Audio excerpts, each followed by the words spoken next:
Shqiptarët protestuan kundër armëve kimike për të shmangur rrezikun, por shumë zona të vendit tonë mbeten nën rrezikun e armatimeve të ish regjimit komunist. Zëri banorëve që bashkëjetojnë me mbetje të armëve të dikurshme asnjëherë nuk vjen aq forca e protestave të Tiranës, pasi ata jetojnë bashkë me rrezikun në periferitë e Shqipërisë. Madje ata shkojnë edhe më tej, teksa tentojnë të fitojnë diçka nga dhurata e hidhur me të cilën vetë punësohen në mungesë të një mundësie tjetër.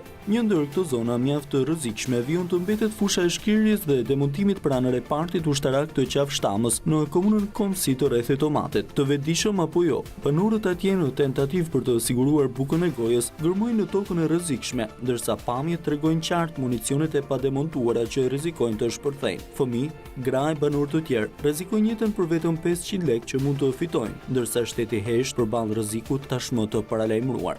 Çaj me të qitër, se s'qesim kur gjë. Për 5.000 lekë. 5.000 lekë një para festës, se bëni lekë për festës? Po. Nën kryetari i komunës Komsi, Fatmir Kole, tregon rrezikun që ju kanoset banorëve të kësaj zone, ndërsa apelon për ndërhyrjen e menjëhershme të qeverisë.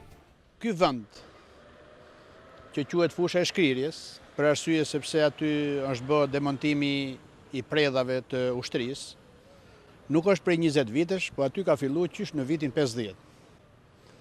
Dhe her pas here, aty janë bërë plasje të ndryshme, sa që, si që keni pa dhe vetë konkretisht aty, janë krijuar disa grëpa shumë të mëdha.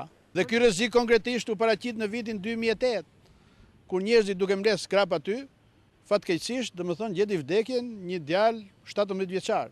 Qeveria në radhë të parë duhet mori masa për asgjësimin, për pastrimin e gjithë ambientit, të gjithë vendeve, domethënë që ashtu, sepse thashë edhe njerë, aty morin, është ujësjellësi i Gërmanit, që morin 3 fshatra, morin ujë të pishëm.